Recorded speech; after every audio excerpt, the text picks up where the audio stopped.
Hi everyone, this is Neetu. आज हम geometry के टॉपिक व्रत के प्रीवियस ईयर क्वेश्चन सॉल्व करने वाले हैं। आप देख सकते हैं हम कुछ इस तरीके के क्वेश्चन सॉल्व करेंगे। तो आइए स्टार्ट करते हैं सबसे पहले क्वेश्चन से विदाउट वेस्टिंग अवर टाइम। दिए गए चित्र में कोण एल्फा का मान है, यहाँ वृत्त का केंद्र O है। तो हमने अपने लास्ट वीडियो में सीखा था, अगर आपने वह नहीं देखा है तो आप जाके प्लीज़ देखें क्योंकि बहुत सारे कॉन्सेप्ट्स वहाँ से इसमें लिंक होंगे। तो यहाँ पर एंगल AOB 60 डिग्री है। तो हमने सीखा था कि केंद्र पर बना कोण परिधि के बने कोण से 2 गुना होता है। यानी कि अगर केंद्र पर बना कोण 60 डिग्री है तो परिधि पर यानी कि एंगल ADB हमारा होगा हाफ इंटू 60 डिग्री, क्योंकि उसका आधा हो जाएगा तो वह हो जाएगा 30 डिग्री। तो इसका C ऑप्शन करेक्ट होगा। नेक्स्ट क्वेश्चन देखते हैं। O वृत्त का केंद्र है चित्र में, एंगल OCB का मान है, मतलब हमें यह वाला एंगल निकालना है। अब यहाँ पर पीछे वाला कॉन्सेप्ट ही यूज होगा बट थोड़ा डिफरेंट तरीके से।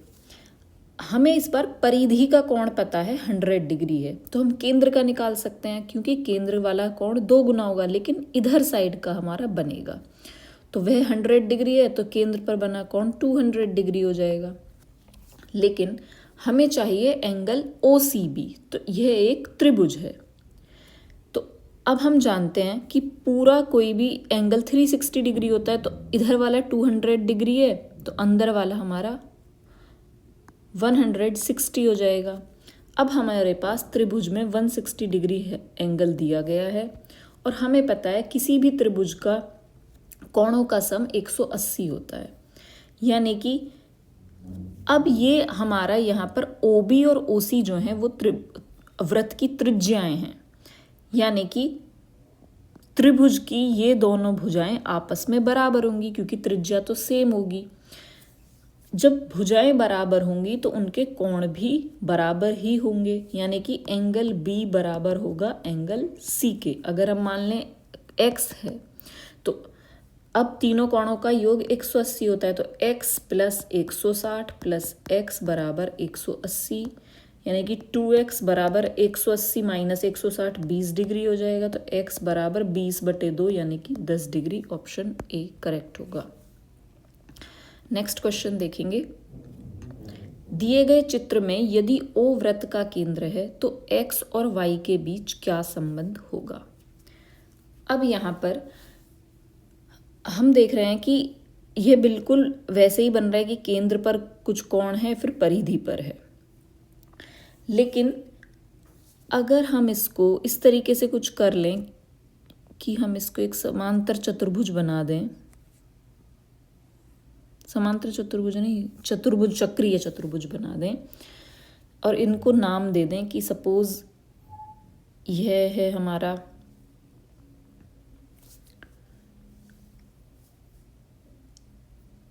X वाला O है, Y वाला हम दे देते हैं B, ये है A और ये है C और यह है D। तो चक्रीय चतुर्भुज में आमने सामने वाले कोणों का योग 180 होता है। तो इसका मतलब angle B plus angle D बराबर 180 होगा। क्योंकि हमें ये रिलेशन बनाना है तो हमें कुछ इस तरीके से करना है कि X और Y के बीच हम क्या रिलेशन बिल्ड कर सकते हैं। तो हमें सिर्फ इतनी चीज समझ में आई चक्रीय चतुर्भुज से कि angle B plus angle D 180 होगा।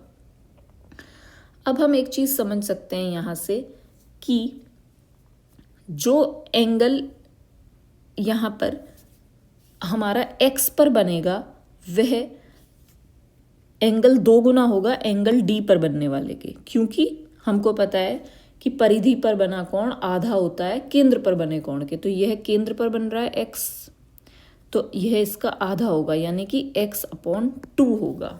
जैसा हमने पिछले 2 क्वेश्चंस में भी यूज किया है वही बिल्कुल हम यूज कर रहे हैं। अब हमारे पास एंगल D X/2 है और एंगल B हमें पहले से गिवन है Y और इज इक्वल्स टू 180 डिग्री होगा। तो अब हम LCM लेंगे तो 2Y plus X is equals to 2 × 180 यानी कि 360 डिग्री होगा। तो 2x + 2y = 360 degree, D option correct होगा। सिर्फ हमने यहाँ पर डी अपने तरफ से एक एंगल मतलब उसको चक्रीय चतुर्भुज बना दिया और फिर उनके बीच एक रिलेशन बिल्ड हो गया। चक्रीय चतुर्भुज होने की वजह से angle B + angle D 180 degree. 10 centimetre त्रिज्या का एक वृत्त दिया गया है। तो अगर हम एक वृत्त मान लें सबसे पहले, तो इसकी 10 सेंटीमीटर त्रिज्या दी गई है और उसके अंदर एक समकोण त्रिभुज बनाया गया है, यानी कि उसका एक कोण 90 डिग्री है और हमें परिमाप दिया गया है त्रिभुज का 48 सेंटीमीटर, यानी कि त्रिभुज की तीनों भुजाओं का योगफल दिया गया है 48। तो त्रिभुज हमारे पास वृत्त है तो उसका त्रिज्या 10 है तो व्यास 20 हो जाएगा, यानी कि हमारे पास एक भुजा है और दो भुजा हमारे पास हमें निकालनी है। तो अगर हम देखें तो तीनों भुजाओं का योगफल 48 है, यानी कि AB + AC + BC 48 सेंटीमीटर है। तो हम यहाँ पर AB की वैल्यू रख देंगे तो AC + BC होगा 48 - 20 यानी कि 28 सेंटीमीटर। इसको हम इक्वेशन फर्स्ट मान लेते हैं।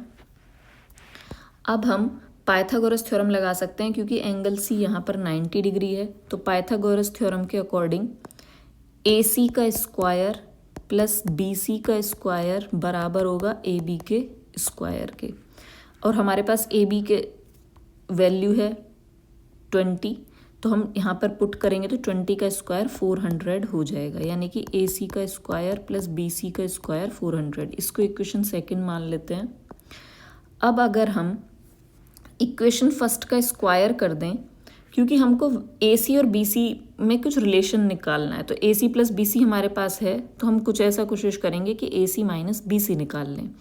तो जो हम स्क्वायर करेंगे इक्वेशन फर्स्ट का, तो वह बनेगा AC का स्क्वायर + BC का स्क्वायर + 2AC × BC = 28 का स्क्वायर 784 होगा।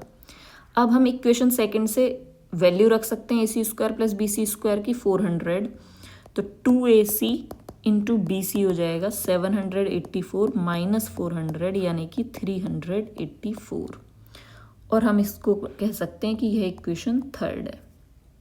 अब हम अपनी तरफ से AC - BC का स्क्वायर लेके चलेंगे, क्योंकि हमें AC - BC ही चाहिए जिससे हम दोनों इक्वेशंस को सॉल्व करें AC + BC के साथ और कैंसिल वगैरह करके AC और BC की वैल्यू निकाल दें। तो AC - BC का स्क्वायर होगा AC का स्क्वायर + BC का स्क्वायर - 2AC × BC। अब हमारे पास AC स्क्वायर + BC स्क्वायर की वैल्यू इक्वेशन सेकंड से है 400, और 2AC - BC की वैल्यू हमारे पास है इक्वेशन थर्ड से 384, तो यह हो जाएगा 16, यानी कि AC - BC का होल स्क्वायर अगर 16 है तो AC - BC हो जाएगा 4। अब हमारे पास दो इक्वेशंस यहाँ पर बन चुकी हैं, इसको हम इक्वेशन 4 कह देते हैं।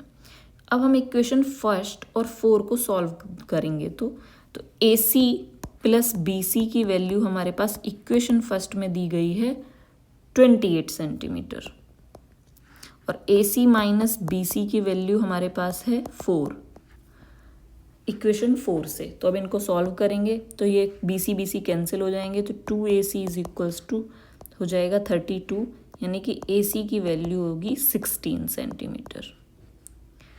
वैसे तो हम इसी से हम ऑप्शन देख के कर सकते हैं कि एक वैल्यू 16 सिर्फ ऑप्शन C में है, लेकिन हम फिर भी निकाल लेते हैं।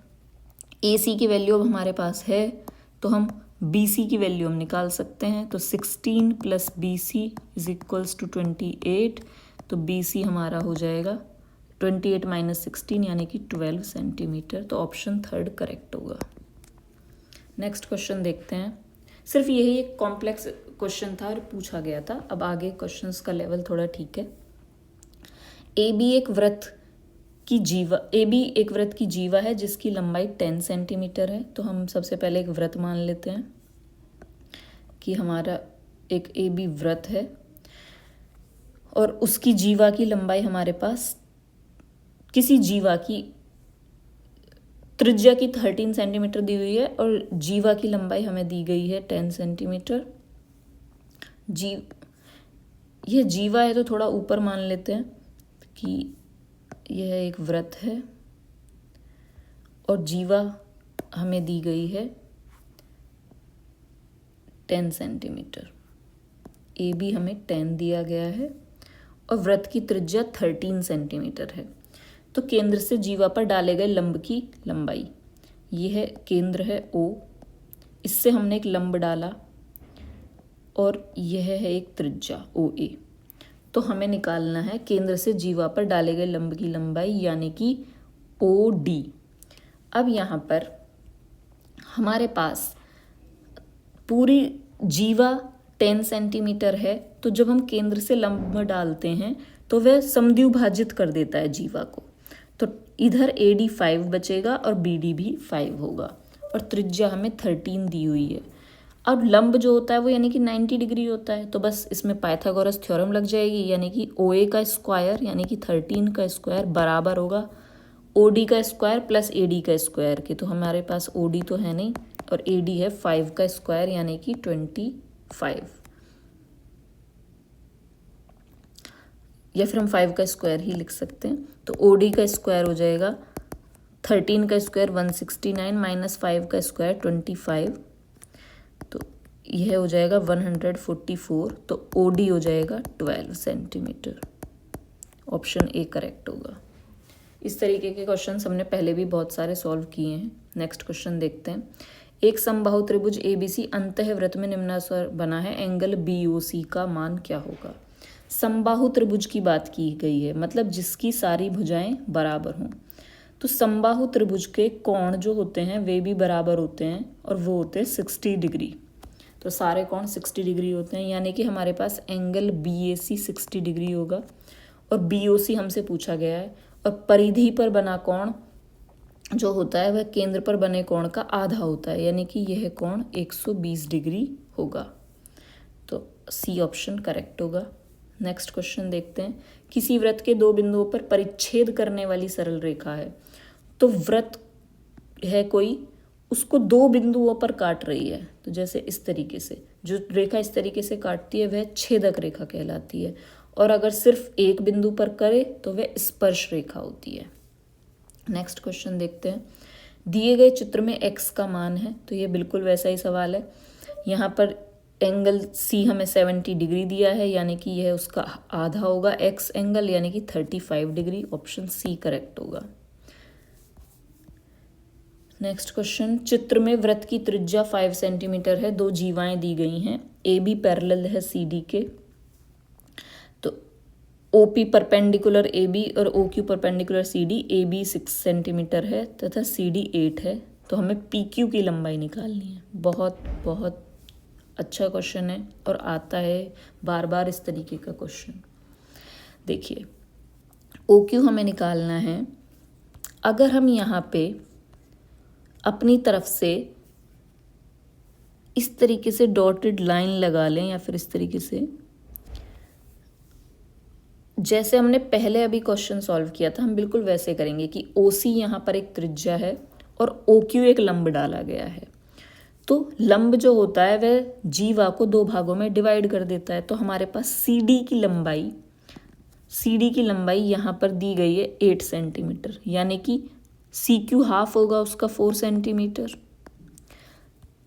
सेम AB की वैल्यू 6 सेंटीमीटर है, तो OP एक लंब डाला गया है, यानी कि AP हमारा हाफ होगा 3 सेंटीमीटर। और OA और OC त्रिज्याएं हो जाएंगी। तो OC यहाँ पर त्रिज्या कितनी दी हुई है 5 सेंटीमीटर और सेम OA भी यहाँ पर त्रिज्या 5 सेंटीमीटर। अब हम यहाँ पर त्रिभुज ऊपर जो दिया गया है उसको देखें अगर ध्यान से, तो OQC त्रिभुज में हम देखें तो हम इसमें हाइपोटेनियस स्क्वायर मतलब पाइथागोरस लगा देंगे। तो 5 का स्क्वायर जो होगा OC स्क्वायर मतलब बराबर होगा QC के स्क्वायर के, यानी कि 4 का स्क्वायर प्लस OQ का स्क्वायर, यानी कि OQ का स्क्वायर 5 स्क्वायर यानी कि 25 माइनस 4 का स्क्वायर 16। तो हो जाएगा 9, तो ओ क्यू की वैल्यू आ जाएगी 3। सेम वैसे ही हम यहाँ से ओ पी निकाल सकते हैं। 5 का स्क्वायर 25 माइनस 3 का स्क्वायर 9 यानी कि 16, तो ओ पी की वैल्यू हो जाएगी 4। अब हमारा ओ क्यू 3 था और ओ पी 4 है, तो टोटल हमारा 7 हो जाएगा। 4 + 3 ऑप्शन बी करेक्ट होगा। ये मैंने पूरा इसलिए नहीं किया क्योंकि हम इस तरीके के क्वेश्चन पीछे कर चुके हैं, तो आप खुद से भी निकाल सकते हैं कि हमने कैसे पाइथागोरस थ्योरम यहाँ पर लगाई है। नेक्स्ट क्वेश्चन, दिए गए चित्र में ओ ए बी 40 है तब ए सी बी का मान है। बहुत इजी सवाल है। ओ ए और ओ बी हमारी त्रिज्याएं हैं, हम देख रहे हैं त्रिज्याएं हैं बराबर होती हैं, यानी कि कोण भी बराबर ही बनाएंगी जीवा, तो ये भी 40 डिग्री ही होगा। अब हमारे पास त्रिभुज के 2 कोण दिए गए हैं, तो हम तीसरा कोण निकाल सकते हैं। 180 में से घटा के उन दोनों का योगफल, तो 40 + 40 80 होगा, तो ऊपर वाला कोण ओ जो है वह 100 डिग्री होगा। और ये 100 डिग्री है, तो हमें ऐसे बहुत सारे क्वेश्चन कर चुके हैं कि ए सी बी क्या होगा। अब आप इसका आंसर कमेंट करेंगे। हमारे पास सेंटर पता है हमें एंगल क्या है, तो परिधि पर बना कोण क्या होगा, आप कमेंट करेंगे इसका आंसर। आज के लिए बस इतना ही। Thank you for watching. अगर आपको कुछ भी चीज़ समझ में नहीं आई है, कोई भी डाउट है, तो आप मेरे को कमेंट सेक्शन में बताएंगे।